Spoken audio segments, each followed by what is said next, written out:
Kızlar olsun madama işine de toyduk geleli. Tek günün şunu yalak olsun. Hiç vakit anlamasın çağan senenem.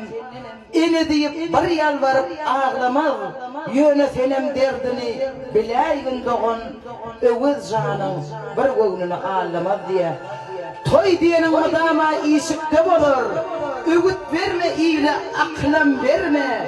Netiqatın özüngödür yalmışma doğun. Hemmek işte de vardır. Bu sebep bilme diye. Pes günün şunu yalvarsın madama işine toyduk geleri. Allah can. Ardışın ayarlığınları, doğunları, yengeleri, genneçeleri, doğunlarmışlar, doğurtiyarları. Hemmeni tansa çağırıyaz.